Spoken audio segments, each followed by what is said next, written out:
This news may shock even die-hard skeptics. Our planet has experienced a boiling season. According to the Copernicus Climate Change Service, C3S, the summer of 2023 was the hottest on record, with a significant margin over previous year's measurements. Waves of extreme heat started to occur more frequently, and an unprecedented warming of the world ocean was observed. The first week of September 2023 was no less hot, but this time in terms of the amount of rainfall that poured down on the planet in such a short period of time. Watch the video to the end to see a complete picture of what is happening, and to learn about the solution to the growing climate crisis. Since the 2nd of September, as a result of an extratropical cyclone passing over the territory of Brazil, heavy rains with hail, floods and landslides began in the southern states of Rio Grande do Sul and Santa Catarina. The rapid rise in river levels caused more than 10,500 people to leave their homes in a hurry. This natural event was among the deadliest disasters in the country. According to an official gazette released on September 7, 42 people have lost their lives and 25 are missing. The state's economy, which is mainly the agricultural sector, has also suffered tremendous damage. From September 2nd to 4th, storm system Dana brought heavy rain and strong winds to a larger part of Spain. Emergency crews responded to thousands of incidents in Catalonia, Valencia, Andalusia, Castile and Leon, Castile-La Mancha and the Madrid region. Furthermore, due to the scale of the disaster, the latter two regions requested the government to declare the affected municipalities as disaster zones. Extensive flooding damaged energy and transport infrastructure, homes, and large areas of agricultural land. Population evacuations and numerous rescue operations were carried out. In particular, dozens of people had to be freed from flooded vehicles. There were reports of casualties and people reported missing. In terms of its destructive impact, Dana was the most severe weather event in the country this year. Turkey faced two natural forces at a time, fire and water. Heavy rains disrupted life in many provinces of the country. On September 3rd, large-scale flooding occurred in the Black Sea region. In Samsun, 2 monthly norms of precipitation fell in just 6 hours. People were trapped in water in their homes and workplaces.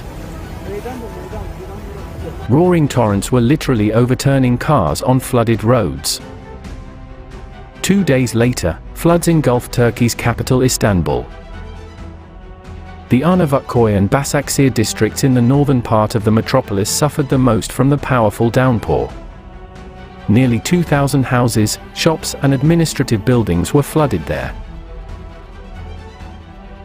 Dozens of people inside the flooded areas posted videos online calling for help. The severe weather claimed the lives of 2 people, and over 30 were hospitalized. On the 4th of September, a fast-growing fire broke out in a forested area in Maltepe district, Istanbul province. The fire threatened residential buildings. Local residents assisted firefighters in extinguishing the fire. On the same day, a storm cyclone Daniel, coming from the Aegean Sea, hit western and central Greece, including the capital Athens. Downpours with intense thunderstorms did not stop for several days. According to the chief meteorologist of the National Observatory of Athens, an unbelievable amount of precipitation, more than half of the annual average, fell in the area of Volos within 24 hours. The national network of meteorological stations recorded a record amount of rainfall in other regions as well. By the way, some gauges stopped transmitting data due to power failures while the downpours were still continuing. The Thessaly Plain, the breadbasket of Greece, found itself under tons of water. Entire villages turned into lakes. Whereas rescue helicopters could not take off due to the heavy downpour and frequent lightning. As a result, not everyone in dire need of help received it in time. There were reports of casualties and missing people. The losses caused by the storm are yet to be assessed. On September 3rd, Typhoon Haikui hit Taitung County in the eastern Taiwan. The winds, with gusts in some places reaching 121 miles per hour, easily toppled trees and metal structures. Often, it is the falling trees that pose a serious danger to people. Yet, thanks to early evacuation, human lives were saved. The next day, the typhoon made a second landfall, this time on the southwest of the island, in Kaohsiung City, where it also caused significant material damage. A day later, Typhoon Haikui brought extremely heavy rains to many cities in Fujian Province, China. The natural disaster caused the loss of lives and the evacuation of over 114,000 people.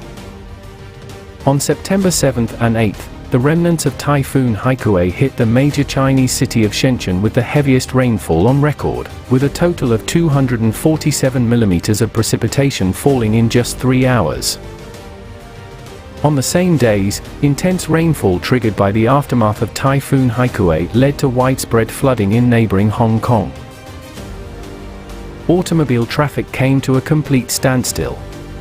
People were forced to escape on the roofs of their cars. Water flooded the ground floors of buildings and several underground stations. The Hong Kong Observatory recorded 158 millimeters of rainfall in an hour. This figure is a new record for almost 140 years of observation history. It is worth noting that the rains hit Hong Kong and China just a week after the most powerful typhoon, Saola, in 5 years. In the first 7 days of September, floods and hailstorms occurred in other countries as well. Let's list just a few of them. Hailstorm in Kakheti, Georgia. Fist-sized hail and strong winds damaged vineyards and farmland. Roofs of houses, cars, and power transmission towers were damaged. Hailstorm and flooding in Portugal. The municipalities of Valpecos and Mirandela were affected the most by heavy rain and hail.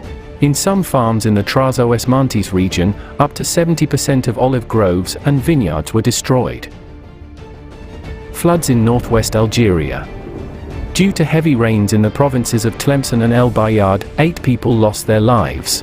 Flooding in Panama. Intense rains caused flash flooding in the provinces of Kolan, Panama, and Kokol. Hailstorm in Novosibirsk, Russia. The consequences of this event, unexpected even for meteorologists, include damaged crops, shattered cars, and queues at trauma centers. Flooding in Bulgaria. Due to heavy rains in the southern Black Sea region of the country, coastal cities and towns were submerged in water. The municipality of Sarajevo declared a state of emergency, as well as the evacuation of local residents and tourists, for casualties were reported. At the same time, powerful earthquakes began to shake the planet. On September 6th, a magnitude 6.2 tremor shook the central coast of Chile, and left more than 80,000 customers in the Coquimbo region without electricity. Hundreds of thousands of people felt the strong tremor. And already on the 8th of September, a rare earthquake with magnitude 6.8, or 7 according to other reports, occurred in Morocco. The tremor struck the center of the country. Its epicenter was near the popular tourist and economic center of Marrakesh. This is the strongest earthquake here for at least the last 120 years. According to WHO, more than 300,000 people were affected in Marrakesh and surrounding areas. The tremors lasted only a minute and a half, but within this time the appearance of some cities changed beyond recognition. The walls of buildings instantly turned into dust and debris.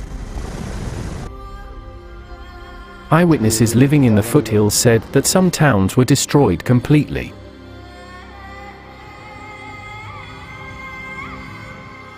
The earthquake started closer to midnight, and people rushed out of their beds onto the streets. In those seconds, house walls started swaying, and everything inside and outside fell right on people's heads, knocking them off their feet. It felt like a bomb went off, said some eyewitnesses. As of September 10th, there are reports of over 2,000 fatalities and a similar number of injuries. Unfortunately, these numbers are expected to rise. After the tragedy, there was a severe shortage of water and food, as well as rescue equipment.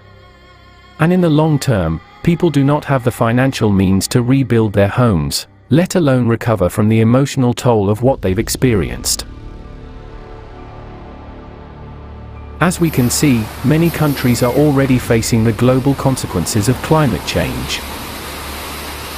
But why have international organizations, including the UN, not yet initiated the creation of a single global scientific center to address the problem of climate change? Why is there still no global rescue service, and no effective economic model for providing timely assistance to all those affected by climate disasters? The climate situation is getting worse, and the only key to solving this problem is the urgent cooperation of the world's top scientists.